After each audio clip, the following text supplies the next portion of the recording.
경건의 삶 세 번째인 금식에 관한 말씀을 드리고자 합니다.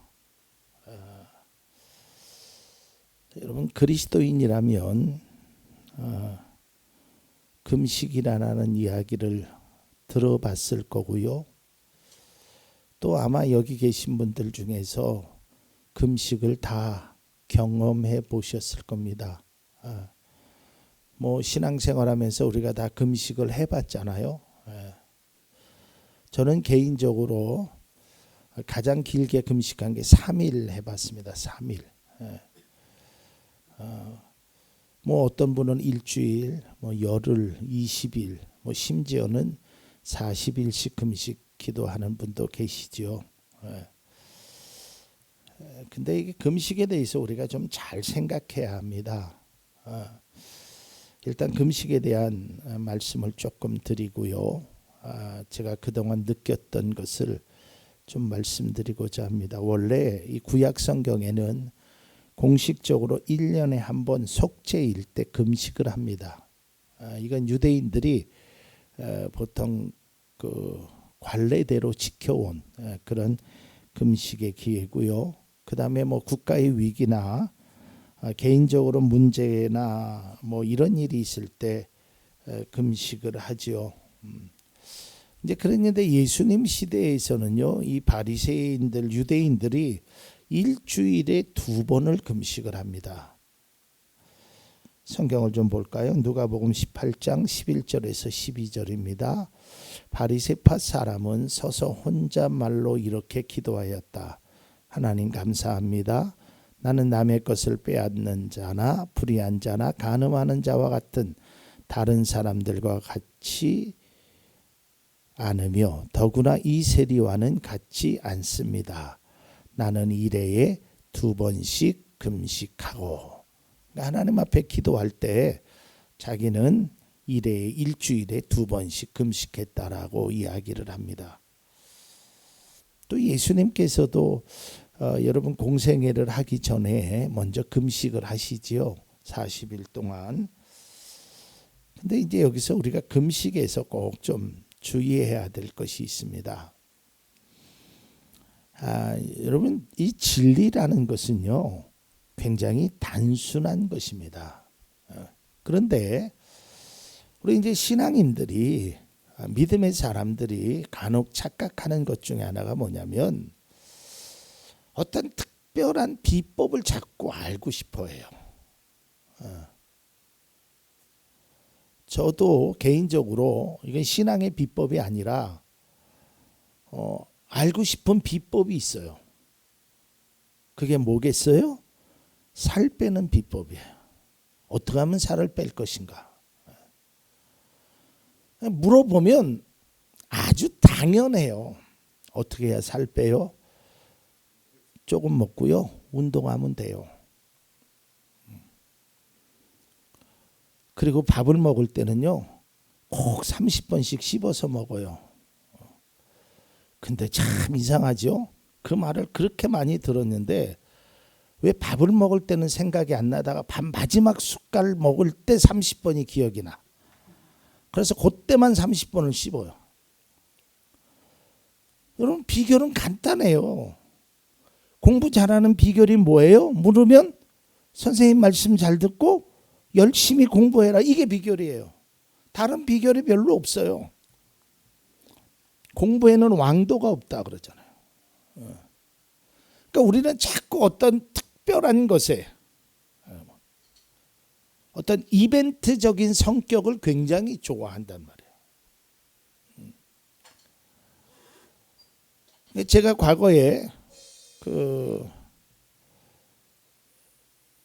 좀 음악을 잘하는 분을 한번 찾아간 적이 있습니다. 우리 사촌 아이가 뭐 연예인에 데뷔하고자 그랬는데 그 사람에게 물어봤어요. 어떻게 하면 선생님 노래를 잘할 수 있습니까?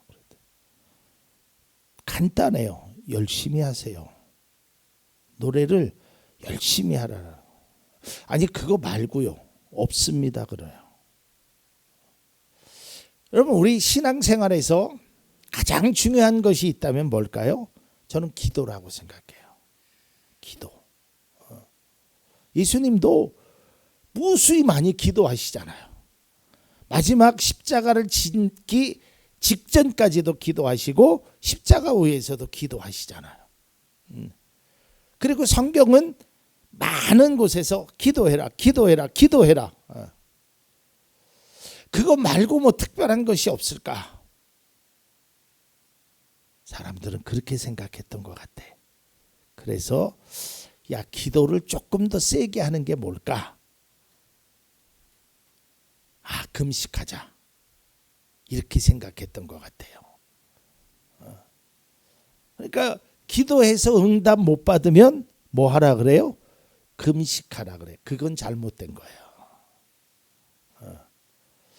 여러분, 우리가 금식을 어떤 하나님을 위협하는 도구로 생각하면 큰 잘못이에요. 금식은 그렇게 하는 게 아니에요. 마태복음 9장 14절을 보겠습니다. 그때 요한의 제자들이 예수께 와서 물었다. 우리와 바리새파 사람은 자주 금식을 하는데 왜 선생님의 제자들은 금식을 하지 않습니까? 와서 이렇게 묻잖아요.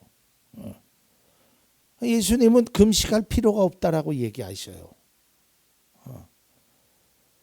예수님은 금식에 관해서 성경에 말씀하지 않아요. 그렇다고 여러분, 금식이 필요 없다라는 게 아니에요. 금식기도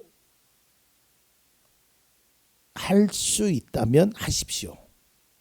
그런데 할 때 시작하는 마음 중에 두 가지를 조심해야 돼요. 그 첫째가 뭐냐면 앞서 얘기했듯이 기도가 응답 안 되니까 금식이라도 해서 하나님 앞에 뭔가를 좀 내가 보여줘야 된다라고 그런 마음의 금식은 조심해야 합니다. 그것은 바람직하지 않아요. 하나님이 내 기도 안 들어주시니까 내가 작정하고 굶어서라도 하나님 나 죽을 거예요 막 이래서 땡깡 부리듯이 그 금식은 바람직하지 않아요. 그 다음에 또 한 가지 가장 조심해야 될 것.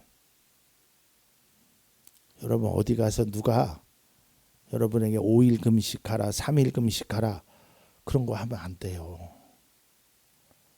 그건 진짜 하면 안 돼. 에? 제가 얼마 전에 어떤 분을 만났더니 그분이 그런 얘기를 해. 목사님, 자기 주변에 아주 열성적인 사람이 있는데 그분은 자기 교회를 섬기는 게 아니라 꼭 예배 시간 전에 밑에 가서 어느 여자 목사님을 만나고 온다라는 거예요. 예배 드리기 전에. 그리고 그분한테 기도를 받고 온다라는 거예요. 그래서 뭐 그럴 수도 있겠지. 그랬는데 하는 말이 그 목사님이 열흘 금식하라 그러면 열흘 금식하고 3일 금식하라면 3일 금식한다라는 거예요. 이거는 신앙인으로서 해서는 안 될 일이에요. 여러분 우리가 기도하라라고는 권면할 수 있어요. 믿음의 권면. 저도 그런 권면을 해요. 무슨 문제 있으면 하나님 앞에 기도하세요. 왜냐하면 이거는 성경에 이미 나와 있는 이야기야. 네가 힘들고 어려우냐? 그럼 기도해라라 그래요. 야고보서에도 있잖아요. 그러니까 그거는 가능하지만 딱 봐서 권사님 일주일 금식하시오. 집사님 5일 금식하시오. 여러분 그건 좀 심하게 말하면 미신이에요. 저는 그렇게 생각해요. 만일에 그 사람이 그런 감동이 왔는지 안 왔는지는 모르지만 진짜 그런 감동이 왔다면 내가 그 권사님을 위해서 자기가 5일 금식해야 돼. 그게 진짜 목회자예요. 저는 그렇게 생각해요. 그리고 권사님 내가 권사님을 위해서 5일간 금식 기도합니다. 이런 말하지 말고 그런 감동이 왔으면 자기가 해야 돼. 내가 저 집사님 기도해야 되는데 금식했으면 좋겠다 그러면 내가 해주는 거예요. 그게 목회자예요. 여러분 절대 어디 가서 누가 며칠 금식하라고 했다고 그럼 바람직하지 않아요. 진짜 금식하는 사람은요, 자기가 기도 중에 하나님이 내 마음에 감동을 줘요. 야, 너 금식하지 않으련? 그럴 때 금식하는 거예요. 금식은 누가 시켜서 하는 게 아니라니까요. 예수님도 금식 시키지 않으셨어요. 그거는 우리의 신앙의 형태가 자꾸만 미신으로 흘러가는 거예요.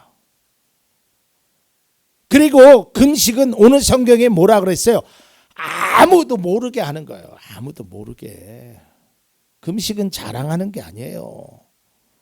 그리고 오늘 성경이 말하는 것처럼 금식하면서 막 머리를 헤쳐가면서 흉악한 얼굴을 보여가면서 내가 금식했다라는 건, 이제 제가 다음 시간에 우리가 했던 자선, 기도, 금식, 이것의 전체적인 것을 요약해서 한 번 더 할 텐데요. 이미 상을 받았다는 거예요. 하늘의 상이 없어요.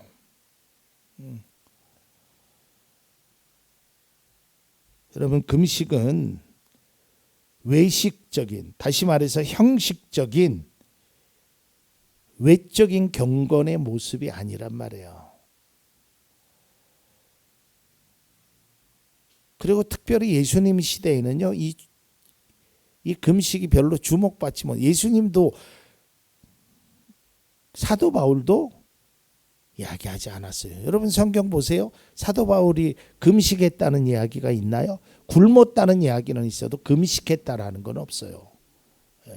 그러니까 금식은 하나님이 나에게 주신 특별한 경우에 하세요. 누가 시켜서 하시지 말고. 자, 성경을 한번 봅니다. 사도행전 10장 4절입니다. 고넬료가 천사를 주시하여 보고 두려워서 물었다. 천사님, 무슨 일입니까? 천사가 대답하였다. 내 기도와 자선 행위가 하나님 앞에 상달되어서 하나님께서 기억하고 계신다. 금식에 대해서는 말씀이 없어요. 오늘날에 많은 사람들이 금식을 강조하는데요. 앞서도 얘기했지만 기도해서 안 된다고 금식하는 건 그건 바람직하지 않아요. 금식을 최후의 방법으로 생각하는 것은 더더욱이나 바람직하지 않고요. 더더욱 바람직하지 않은 것은 누가 금식하라고 해서 하는 거는 그건 정말 바람직하지 않아요. 그렇다고 해서 다시 말씀드립니다. 금식이 필요 없다라는 거 아니에요. 해야 합니다. 필요할 때는 해야 합니다. 그런데 하나님이 감동을 주셔요. 목회자인 저에게도 때로는 감동을 주셔요. 어떤 분을 위해서 기도할 때 그 영혼에 대해서 불쌍한 마음도 들고 그러면 그냥 제가 금식하는 거야. 아침 금식이 됐든 하루 금식이 됐든 3일 금식이 됐든 그렇게 기도하는 거예요. 그 금식을 뭐 자랑하듯이 그게 아니에요. 예수님께서 본문에서 말씀하셨죠. 금식을 바리새인들처럼 위선적으로 하지 말 것을. 지난 시간에도 말씀드렸잖아요. 위선이 뭐예요? 겉과 속이 다른 것이 위선이잖아요.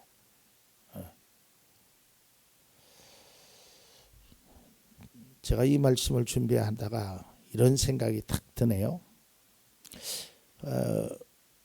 요즘은 장례 문화가 예전하고 달라졌지요. 근데 예전에는 곡이라는 것이 있었습니다. 곡. 들어보셨죠? 아마 해보신 분도 계실 거예요. 저는 해보지는 않았지만 옆에서 봤어요. 그런데 여러분 곡이 뭡니까? 곡이. 슬프다는 거 아니에요. 아이고 우리 부모님이 돌아가셔서. 그런데 그 곡하는 사람들이 저는 보고 사실 충격적이었어요. 문화적인 충격이었어요. 누가 야 한 잔해 뭐 막 떠들다가요. 뭐 그러면서 뭐 하하 그러고 떠들다가 조문객이 딱 들어오면 아이고 해. 그게 뭘 슬픈 거예요. 진짜 슬픈 사람은 그러면 안 되잖아. 어? 어디 진짜 슬픈데 술을 먹어요. 어디 진짜 슬픈데 그런 얘기를 해. 그 보여주기 위한 거잖아요. 보여주기 위한 그런 전통이잖아요. 금식도 마찬가지예요. 내가 예수를 몇십 년 믿었으니까 그래도 금식 정도는 한번 해야지. 내가 이러니까 그런 게 어디 있어요. 절대 그렇지 않아요. 성경을 다시 한번 보겠습니다. 금식에 대한 예수님의 결론입니다. 마태복음 6장 18절입니다. 그리하여 금식하는 것을 사람들에게 드러내지 말고 보이지 않게 숨어 계시는 내 아버지께서 보시게 하여라. 그리하면 남 모르게 숨어 보시는 내 아버지께서 너에게 갚아주실 것이다. 사람에게 드러내고 하지 마세요. 그게 아니에요. 내가 늘 말씀드리지만 내가 금식해서 응답받은 게 아니라요. 하나님이 사랑해서 응답하신 거예요. 기도의 응답은 내가 하는 것이 아닙니다. 금식은 단식 투쟁과 같은 것으로 생각하는 것은 정말 결코 옳지 않습니다. 금식은요, 더욱더 겸손한 마음으로 해야 합니다. 그리고 금식은 아무도 모르게 해야 합니다. 그리고 금식은 신앙의 자랑이 아닙니다. 금식이 나를 나타내는 나의 신앙을 대표하는 그것이 되어서는 안 됩니다. 제가 안타까운 것은 금식에 관한 비법 내지는 세미나 같은 것들이 있더라고요. 여러분, 금식에는 비법이 아닙니다. 굶는 비법을 가르쳐 주는 것이 금식이 아닙니다. 금식이 중요한 것이 아니라 기도가 중요한 것입니다. 기도하는 것이 먼저입니다. 금식은 단순히 먹는 것을 금하는 것이 아니라 하나님이 기뻐하시는 금식, 이사야서의 표현대로 흉악의 결박을 풀어주는 그 금식이 무엇인지를 우리는 다시 한번 깨달아야 됩니다. 금식에 대한 결론입니다. 여러분, 기도함으로 우리가 금식하는 것은 나를 죽이기 위한 것이 돼야 돼요. 내가 기도해야 되는데 나의 욕망이, 나의 안에 있는 쾌락이, 이런 것이 죽지 않았을 때 내가 먹는 것이라도, 그러니까 자기가 죽이기 위해서 금식하는 거지, 하나님과 협상으로 금식하는 것은 그것은 결코 바람직한 금식이 아니라는 것을 우리가 다시 한번 깨닫고, 우리가 기도함으로 또 때로는 금식할 때도 더 겸손한 모습으로 행할 수 있기를 간절히 기원합니다.